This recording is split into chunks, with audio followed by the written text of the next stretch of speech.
வாயை திறங்க, வாயில என்ன இருக்கு? வாயில வருமா? இப்படியெல்லாம் வந்து நேத்து திமுக வந்து சட்டமன்றத்துக்குள்ள பதாகைகள் எடுத்து போனாங்க. இதுக்கு பதில் அளிக்கல விஜய். ஆதவ அர்ஜுனா என்ன சொன்னாரு அப்படின்னா, நாங்க பதில் சொன்னா நீங்க தோத்து போயிருவீங்க.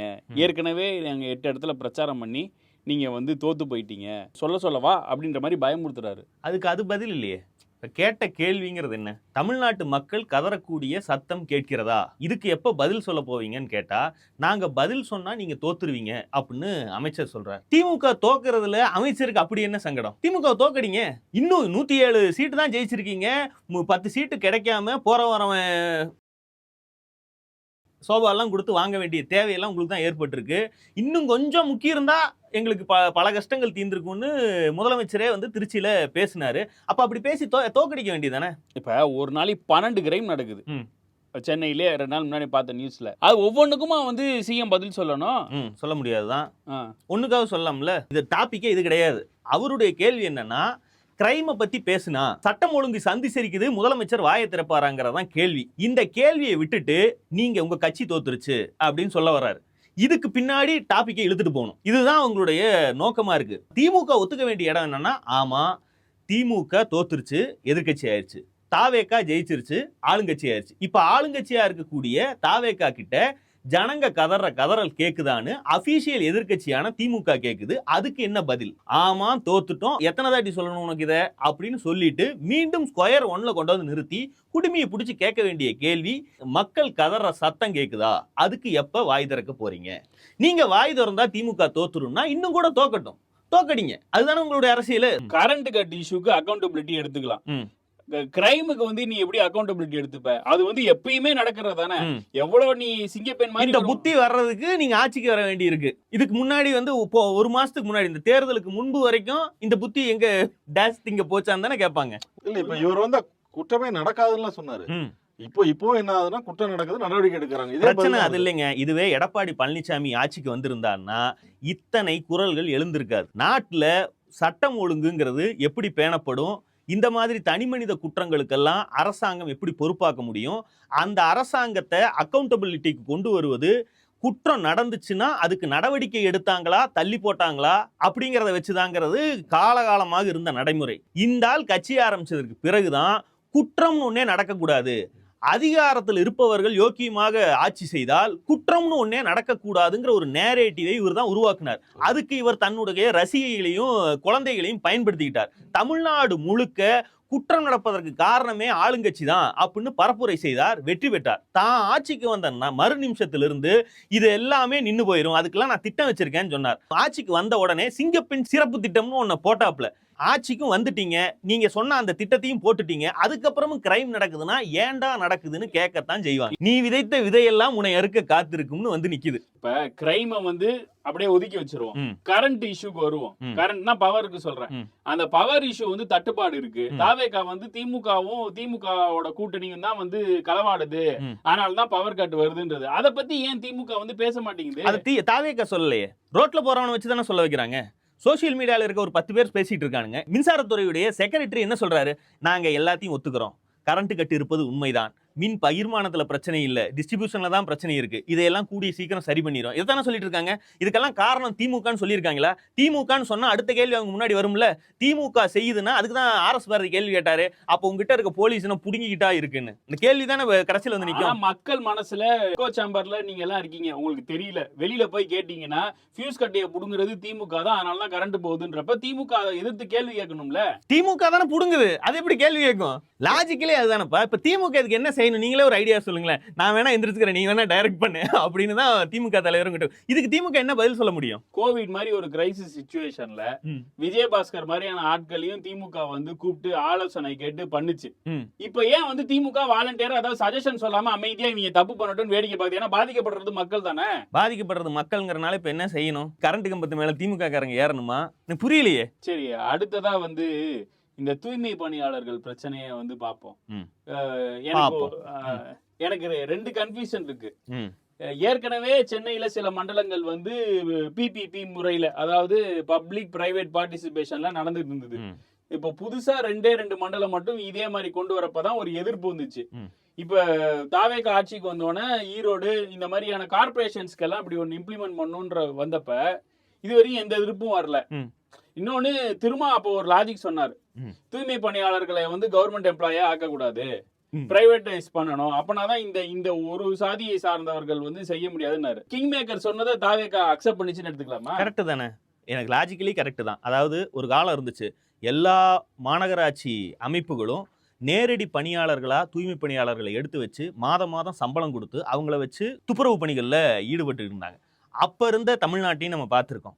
அதற்கு பிறகுதான் இந்தியன் படத்துடைய ஃபர்ஸ்ட் ஷாட் ஞாபகம் இருக்கா, ஒரு துப்புரவு வண்டி அப்பதான் நம்ம ஃபர்ஸ்ட் பாக்குறோம், அவர் அது விஷயம் க்ளீன் பண்ணிட்டே செஞ்சுட்டு போகும். அதுக்கப்புறம் தான் இதெல்லாம் நடக்குது. அதுக்கு முன்னாடி இருந்த சுத்தத்தை இப்ப பேணுனா இப்ப இருக்கக்கூடிய மக்கள், இந்த மாநகரத்துல வாழ்ற மக்கள்லாம் ஏத்துக்க மாட்டாங்க. அவங்களுக்கு தினமும் காலையில தெரு சுத்தமா க்ளீன் பண்ணி இருக்கணும். நீங்க யார் ஸ்கூலுக்கு குழந்தைங்களை விடுறதுக்கு காலையில எந்திரிச்சு போகும்போதும் நீங்க பாப்பீங்க, சென்னை முழுக்க துப்புரவு பணியாளர்கள் வேலை செஞ்சுட்டு இருப்பாங்க.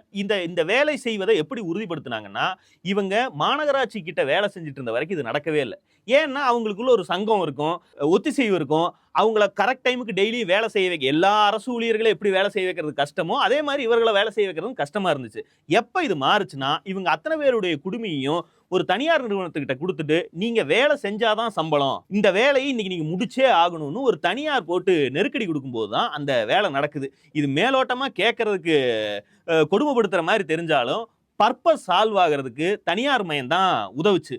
இதைத்தான் எந்த அரசாங்கமா இருந்தாலும், கம்யூனிஸ்டுகளே ஆட்சிக்கு வந்தாலும் தமிழ்நாட்டில் இதைத்தான் செய்ய முடியும். கேரளாலயும் இதைத்தான் பண்ணிக்கிட்டு இருக்காங்க. பிரச்சனை என்னன்னா, திமுக ஆட்சியில் இருக்கும்போது இப்படி தனியார்கிட்ட இதை கொடுக்கறது, ஒரு சில பார்ட்டை வந்து ஒரு சில மண்டலங்களை தனியார்கிட்ட கொடுக்கறதுங்கிறதுக்கு பூர்வ குடிகள் இவங்களை வந்து தனியார் மயப்படுத்துறீங்க, தனியார்கிட்ட போனா பணி பாதுகாப்பு இருக்காது, தனியார்கிட்ட போனா அவங்களுக்கு வந்து வேலை நெருக்கடி அதிகமா இருக்கும்னு எத்தனை கதைகளை சொன்னாங்க.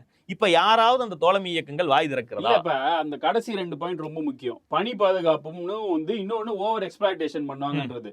இப்ப தாவேகா அரசாங்கத்திலயும் அந்த பிரச்சனை இருக்குல்ல, இருக்கத்தான் செய்யுது. ஆனா தாவேகா அரசாங்கத்தை யோக்கி யார் கேள்வி எடுப்பது? பாலிசி வைஸ் திமுகவும் அதே வேலையை தான் செஞ்சிருக்கு. திமுக அதை எதிர்க்க போறது கிடையாது. இதை திமுக செய்திருந்தால் எதிர்க்கக்கூடிய புரட்சிகர அமைப்புகள்லாம் இப்ப சோபாவுக்கு சொகுசா படுத்துக்கிட்டு இருக்கு. இப்படி இவர்களை படுக்க வைக்கும் சூட்சமம் தெரியாததால் தான் திமுக கூப்பில் இருக்கிறது. இப்ப அதுல ஒரு விஷயம் இருக்கு. திமுக வந்து ஒரு அனௌன்ஸ்மெண்ட் தான் பண்ணாங்க 2 மண்டலங்கள்ல. அதுக்கு முன்னாடி உள்ளதெல்லாம் வந்து எடப்பாடி ஐயாவும் ஜெயலலிதாவும் பண்ணிட்டாங்க. ஜஸ்ட் ஒரு அனௌன்ஸ்மெண்ட்டுக்கே இவ்வளவு ஒரு கொதிநிலை வந்தது. ஏன்னா அது காரணம் வந்து உண்மைதான். நான் கடைசி 2 பாயிண்ட் ஒத்துக்கிறேன். இப்ப பிரைவேட் கிட்ட போச்சுன்னா அதிகமான ஒர்க்கிங் ஹவர்ஸ் கொடுப்பாங்க, பணி பாதுகாப்புன்றது இருக்காது. அப்ப யாரா இருந்தாலும் திமுகவே இப்ப சொல்லாம, ஏன்னா கடைசியில திமுக வந்து அதை ரிவர்ஸ் பண்ணிட்டாங்க அந்த இது ப்ரொபோசலை. இப்ப வரையும் ஏன் திமுக அந்த கடைசி 2 பாயிண்ட வச்சு போராட்டம் பண்ணலாம்ல? தேவையே இல்லையே. அது பண்ண வேண்டிய தேவை எதுக்கு இருக்கு? நாளைக்கு திமுக ஆட்சிக்கு வந்தாலும் இதைத்தான் செய்ய போகுது. இதுல ஒண்ணு புரிஞ்சுக்கணும். முதல்ல ஒரு சில சாதிகளை சேர்ந்தவர்கள் மட்டுமே வேலை செஞ்சுட்டு இருந்த ஒரு காலத்திலிருந்து தனியார் மயம் ஆக்குனதுக்கு பிறகு இது ஒரு வேலையா மட்டும் பார்க்கப்பட்டது. இதுக்கு சம்பளம் குறைவுங்கிறது அவங்களுக்கே தெரிஞ்சது. இந்த சம்பளத்துக்கு ஒத்துக்கிட்டு இந்த தனியார் வேலைக்கு வர்றவங்க மட்டும் இதை செஞ்சா போதும்னு நிலைமை உருவாச்சு. இதிலிருந்து வே ஃபார்வேர்டு போகக்கூடிய வழி என்பது இதில் எந்த அளவுக்கு இயந்திரமயமாக்கி, இதில் மனிதர்களுடைய உழைப்பே மிக குறைவு, இயந்திரங்களே இந்த துப்புரவு பணிகளை பண்ணுங்கிற அளவுக்கு கொண்டு போறதுதான் ஒரே வழி. இப்படி கொண்டு போவதால இப்ப இதுல சம்பளம் வாங்கிட்டு இருக்கவங்களும் வேற வேலையை தேடி போக வேண்டிய நிலைமை வரத்தான் செய்யினாலும் அதனால ஒன்றும் தப்பு இல்லை.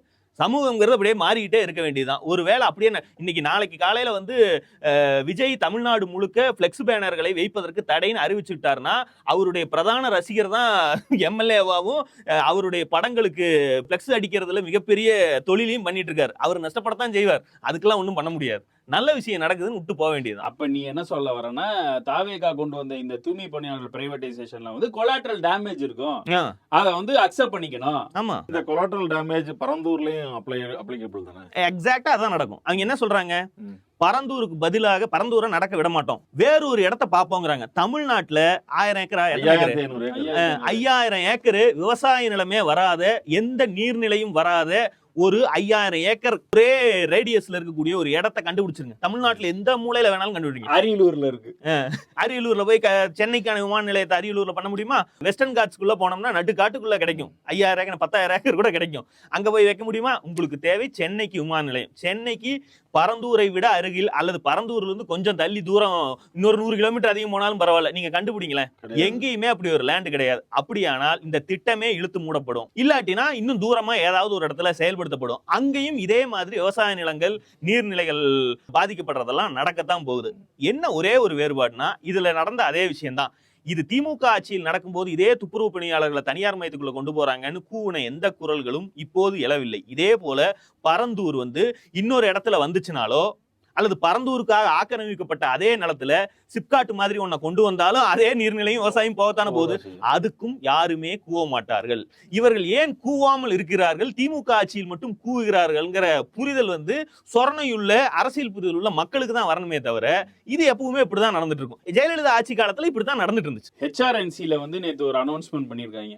கல்யாண மண்டபங்கள், வணிக வளாகங்களுக்குன்னா முந்தைய திமுக அரசு கொடுத்த ப்ரொபோசல்ஸ் எல்லாத்தையும் ஸ்டாப் பண்ணிட்டு இனிமேல் அதெல்லாம் பண்ணக்கூடாது அப்படின்னு இருக்காங்க. அதாவது கோயில் நிதி கோயிலுக்கே பயன்படுத்தணும்ன்றாங்க. அண்ணா பெரியார் எல்லாம் கொள்கை தலைவர் தாவேகாக்கு இல்லையா, அவங்க ஒரு தலைவரா வச்சுட்டு இதையெல்லாம் திருமண மண்டபத்துல பயனடைய போறது விஜய் மாதிரி ஒரு ஸ்டார் கேட்டகரியில இருக்கவங்க அந்த திருமண மண்டபத்துல பண்ண மாட்டாங்க. விஜய் என்ன இப்ப கல்யாணம் பண்ண போறேன்னு சொல்லியிருக்காரா? இல்ல விஜய் லெவல்ல சொல்றேன், விஜய் பண்றாருன்னு சொல்லல. நீ சேனலை முடிச்சு விடாத. நான் என்ன சொல்றேன், இப்ப ஒரு வருஷத்துக்கு 2 லட்சத்துக்கு கம்மியா ஊதியம் இருக்கிற ஒரு பிலோ பாவர்ட்டி லைன்ல இருக்கவங்களுக்கு புரியுது, அந்த ஒரு திருமண மண்டபம்ல கொடுத்தோம்னா 2000 3000 தான் ஆகும் திருமண மண்டபம். அதே லெவல் சைஸ்ல சென்னையில பார்த்தோம் அப்படின்னா ஒரு நாளைக்கு 5 லட்சம் ஆகும். இப்ப அதை நிப்பாட்டுறது தப்பு இல்லையா? முதல்ல சங்கிகளுடைய கோரிக்கை என்பது இந்து சமய அறநிலைத்துறை என்ற ஒன்றே இருக்கக்கூடாது. ஒவ்வொரு கோவில்களும் தர்மகர்த்தாக்கள் கிட்ட இருக்கணும். கோவில்களை எங்ககிட்ட திருப்பி கொடுத்துருங்க, ஒப்படைச்சிருங்க அப்படிங்கன்னு ரொம்ப நாளா சொல்லிட்டு இருந்தாங்க. இதுக்கு வாய்ப்பு இல்லைன்னு தெரிஞ்சதுக்கு பிறகு அவங்க எடுத்ததுதான் கோவிலுடைய சொத்துக்களை, அதாவது கோவிலுக்கு வரக்கூடிய வருமானத்தை நீங்க இஷ்டப்படி செலவு பண்ணக்கூடாது, எங்க இஷ்டப்படி தான் செலவு பண்ணணும். நீங்க என்ன யாரு? நீங்கிறது திமுக இஷ்டப்படி எப்படி செலவு பண்ணுதுன்னா, கோவில் இருந்து வரக்கூடிய பணத்திலிருந்து சென்னியாண்டவர் கோயில் ஒண்ணு இருக்குன்னா சென்னியாண்டவர் பேர்லயே ஒரு கல்லூரியை கட்டுது, டிப்ளமோ காலேஜை கட்டுது, ஸ்கூலை கட்டுது, மருத்துவமனையை கட்டுது. வரக்கூடிய பணத்தை அந்த பக்தர்களுக்கு மட்டும் பயன் இல்லாம பொதுமக்களுக்கும் பயனாகும் விதமா சில நிறுவனங்களை உருவாக்குது. அதான் அந்த கோவில் பேர்லயே உருவாக்குது. இது உங்க இஷ்டப்படி செயல்படுவது. இப்ப அந்த காசுல பிள்ளைங்க படிக்கிறதுனா என்ன பிரச்சனைன்ற? பிள்ளைங்க படிக்கிறதுக்கு மக்கள்கிட்ட வரி வருவாய் வாங்குங்க, அதுல இருந்து நீங்க பண்ணுங்க. கோவிலில் உண்டியலில் காசு போடுவனுடைய நோக்கம் பிள்ளைங்க படிக்கணுங்கிறதோ மருத்துவமனையை கட்டி ஏழைகளுக்கு பயனாகணுங்கிறதோ இல்ல. இறைவனுக்கு அவங்க ஒரு லஞ்சப்பணம் மாதிரி ஒன்ன கொடுக்குறாங்க, அது அந்த கோவிலுடைய நலன்களுக்கு தான் செயல்படணும். கோவில்களுடைய நலன்னா என்ன? கோவிலுக்கு கும்பாபிஷேகம் பண்றது, கோயிலுடைய ரெகுலரான வேலைகள். ஒரு பெரிய கோவில் இருக்குன்னா அந்த கோவிலுக்குன்னு செலவினங்கள் இருக்கும்ல, விழா நடத்தணும், இது மாதிரியான வேலைகளுக்கும் அதுல சம்பளம் கொடுப்போம்ல, அதுல இருக்கக்கூடிய பணியாளர்களுக்கான சம்பளத்துக்கு மட்டும்தான் பயன்படணும். இதை மீறி உபரியாக இருந்தால் அவங்க என்ன லாஜிக் சொல்றாங்கன்னா, தமிழ்நாட்டுல எத்தனையோ கோவில்கள் பூஜை பண்ணுவதற்கு மட்டும்தான் வழி இருக்கு, மேற்கொண்டு விழா நடத்துவதற்கோ அதை புனரமைப்பதற்கோ வருமானம் அந்த கோயில்கள்ல இல்ல. இப்ப ஜோசியக்காரன் நினைச்சா ஒரு கோயிலை ஃபேமஸ் ஆக்க முடியும். 10 ஜோசியக்காரன் கூடுனான்னா இன்னைக்கு திருச்செந்தூருக்கு போறக்கூடிய அதே கூட்டத்தை ஈரோட்டு கிட்ட இருக்க திண்டல் கோயிலுக்கு திருப்பி விட முடியும். இது ஜோசியக்காரனுடைய இது. எத்தனையோ கோவில்கள் ஆட்கள் வராமல் உண்டியல் வருமானம் இல்லாம இருக்கு. அந்த கோவில்களுக்கு இந்த கோயில்களுடைய பணத்தை எடுத்து செலவு பண்ணுங்க. ஆனா HRNC-ல ஒரு கோயிலிருந்து இருந்து வர்ற காசை இன்னொரு கோயிலுக்கு திருப்பி விடுவதற்கான வழிவகை எல்லாம் இல்ல. அதே கோயிலுக்கு தான் பயன்படுத்த முடியும். அப்ப அது உபரியா மட்டும்தான் இருக்கும். உபரியா கூட இருந்துட்டு போகட்டும், ஊர்ல இருக்கக்கூடிய கல்விக்கோ மருத்துவத்துக்கோ வேறு பயன்களுக்கு மக்கள் பயன்பாட்டுக்கு அது போயிடக்கூடாது அப்படிங்கறதான் இவங்களுடைய நோக்கம். கோரிக்கையே இல்லையே, மக்கள் யாருமே கேட்கலையே. மக்கள் எதை தாங்க கேட்டாங்க? மக்கள் கரண்ட் போகணும்னு கேட்டாங்க. போயிட்டு இருக்குல்ல, பள்ளியாண்டவர் பாலிடெக்னிக் ஒண்ணு இருக்குன்னா அதுல போய் படிக்கிறாங்க, மருத்துவமனையில போய் இது எடுத்துக்கிறாங்க, சிகிச்சை எடுத்துக்கிறாங்க. இவங்க இந்த கோயிலோட நிதியை இந்த மாதிரி செலவழிக்க கூடாதுன்னு சொல்லவே இல்லையே. எதுக்கு அவ்வளவு அவசரமா இப்போ இந்த ஆட்சி இத அமல்? அது அவங்களுடைய பாலிசி. திமுக சொல்லிட்டா செஞ்சது. திமுக எல்லா கோவில்கள்ல இருந்து வரக்கூடிய பணத்திலிருந்து மக்கள் பயன்பாட்டுக்கு கல்லூரி கட்டுவோம், மருத்துவமனை கட்டுவோம்னு வாக்குறுதி கொடுத்துட்டு செய்யலையே. அது அந்த கட்சியுடைய பாலிசி. அந்த பாலிசியின் அடிப்படையில ஆட்சி கிடைச்சா அதை இப்படி பயன்படுத்துது. இப்படி பயன்படுத்துவது கூடாதுன்னு நினைச்சுதான் அந்த மக்கள் இவங்களுக்கு ஓட்டு போட்டிருக்காங்க. இவங்க இப்ப ஒண்ணு செஞ்சு காட்டுறாங்க. இது பிடிச்சிருந்துச்சுன்னா மீண்டும் ஓட்டளிக்க போறாங்க, பிடிக்கலனா வேற கட்சிக்கு ஓட்டு போட போறாங்க. இது திமுக மட்டும் செய்யல. எடப்பாடி பழனிசாமியுமே சில காலேஜஸ் கட்டியிருக்காரு. நீ சொன்ன லாஜிக் படியே வர, நீ ஒரு திருச்செந்தூர் முருகன் கோயிலுக்கு நான் 100 ரூபா போடுறேன்னு வையேன், அந்த 100 ரூபா திருச்செந்தூர் கோயில் மட்டும் தான் நீ பயன்படுத்தணும். நீ போய் ஐயனார் கோயிலுக்கும் கருப்புசாமிக்கும் போட்டா அப்புறம் நான் என்ன நினைச்சு கும்பிட்டேன்? நான் முருகன் நினைச்சு தானே கும்பிட்டேன். வாஸ்தவமான கேள்வி. இல்ல என்னை பொறுத்த வரைக்கும் இதுல திமுக தன்னுடைய பாலிசியின் அடிப்படையில செயல்பட்டுருச்சு. அது வேணான்னு சொல்லி மக்கள் மேண்டேட் இவங்க கிட்ட வந்திருக்கு. இவங்க இஷ்டப்படி பண்ணதான் செய்வாங்க. மக்கள் மேண்டேட்னு சொல்ற ம். மேண்டேட்ங்கிறது 118 பிளஸ் ம். 107 இல்ல. ஓகே, இது வந்து ஒன் டைம் ஒன்றா கூட இருக்கலாம். சில டைம் நீ சொல்ற மாதிரி ஆனா 6 மாசத்துல கலைஞ்சா கூட கலைஞ்சிட்டு போட்டும்பா. ஆட்சி கையில் இருக்கு, அதிகாரம் எங்களிடம் இருக்கிறது, நாங்கள் செய்வோம்னு செய்யறாங்க. இது உங்களால என்ன செய்ய முடியும்? நீங்க எதிர்த்துக்குங்க. இப்படி எல்லாம் பண்றாங்கன்னு மக்கள் முன்னாடி கூட புலம்பிக்குங்க. நாங்க ஆட்சியில இருந்திருந்தா ஸ்கூல் கட்டியிருப்போம்னு கூட சொல்லிக்குங்க. அதுக்கெல்லாம் வாக்களிக்கிறாங்களான்னு பாருங்க. மக்கள் இதுக்கு தான் வாக்களிக்கிறாங்கன்னா இதைத்தான் மக்கள் விரும்புறாங்கன்னு அவங்க ஏத்துக்க இந்த வேண்டியதுதான். மாற்றத்துக்குலாம் வாக்களிக்கலாம். அவங்க விஜய்க்கு தான் வாக்களிச்சிருக்காங்க. விஜய் வந்தா வந்து இதை இதெல்லாம் பண்ண போறாங்க. விஜய் வந்து என்ன பெரியார் வழியில ஆட்சி நடத்துவாருன்னு நினைச்சிட்டா ஓட்டு போட்டிருக்காங்க. விஜய் வந்தா ஆட்சி விஜய் மாதிரி இருக்கும்னு அவங்களுக்கு தெரியுமே. இப்ப பெரியாரை பத்தி நீ சொல்ற, பெரியார கொள்கை தலைவரா வச்சுட்டு இப்படி பண்ணலாமான்னு கேக்குற. அவங்க பெரியாருங்கிற தாடி வைத்த ஒரு உருவம், அந்த உருவத்தை பெரிய மனுஷன் மாதிரி வச்சிருக்காங்க. நாட்டுக்கு காந்தி மாதிரி இந்த மாநிலத்துக்கு பெரியாரை வச்சிருக்காங்க. பெரியாருங்கிற கேரக்டரை தான் நாங்க ஏத்துக்கிறோம். மத்தபடி பெரியார் பேசி இருக்கக்கூடிய பைத்தியகாரத்தனங்கள் எதையும் நாங்கள் ஏத்துக்கொள்ளவில்லைன்னு அவர் தான் முத நாளே அறிவிச்சிட்டாரு. நீ ஒண்ணு சொல்ற, திமுக வந்து இதெல்லாம் செஞ்சுச்சு, இதுக்கு வந்து ஓட்டு வரலன்ற. திமுகவுக்கு வாக்களிக்காத காரணம் இது கிடையாது அப்படி நான் நினைக்கிறேன். சரி, உன்னோட பர்செப்ஷன் வேறையா இருக்கும். ஆனா இதையெல்லாம் இப்ப விஜய் வந்து அதையெல்லாம் மீறாருல. இப்ப மாநில சுயாட்சிக்கு எதிராவோ நம்ம இதெல்லாம் மதசார்பின்மைக்கு விரோதம்னு நான் பாக்குறேன். ஓகே, என்னோட பர்ஸ்பெக்டிவ்ல பாக்குறேன். அதே மாதிரியான காமன் ஆடியன்ஸ் இருப்பாங்கல்ல, இருப்பாங்கதான். அது வந்து அவரோட செல்வாக்கு பாதிக்கும்ல. வரப்போற இடைத்தேர்தல் விஜய்க்கு செல்வாக்கு பாதிக்க போகுது, விஜய்க்கு ஓட்டு வரப்போகுதுன்னா நீ ஏன் கவலைப்படுற? நல்லதுதானே, சந்தோஷப்படு. அப்படி ஒண்ணு நடந்துச்சுன்னா உன்னங்கூட சேர்ந்து நானும் சந்தோஷப்பட்டு போறேன். அவங்க எவ்வளவு அழகா பல்ஸ் புடிச்சு இதெல்லாம் மக்களுக்கு சொரணையே வராதுன்னு தெரிஞ்சுதானே இது பண்ணுவாங்க. எவனாவது ஒருத்தன் ஆட்சிக்கு வந்த 1.5 மாசத்துல அறநிலைத்துறை கிட்ட இருக்கக்கூடிய பணத்திலிருந்து இந்த மாதிரி நிறுவனங்களை எல்லாம் அமைக்க கூடாது, கல்வி மருத்துவமனை கூட அதை பயன்படுத்த கூடாது, கோவில் பணத்தை கோயிலுக்கு தான் பயன்படுத்தணும்னு பாஜகவுடைய நெடுநாள் அஜெண்டாவுக்கு ஒருத்தன் வேலை பார்க்கறான்னா, இப்படி செய்தால் நமக்கு ஆபத்து வரும்னு தெரிஞ்சாலும் செய்வானா? அது வராதுன்னு அவங்க நம்புறதுனால தான் செய்யறாங்க. இந்த நம்பிக்கை வந்து எப்படி பொய்த்து போகுதுன்னு வேணா பார்ப்போம்.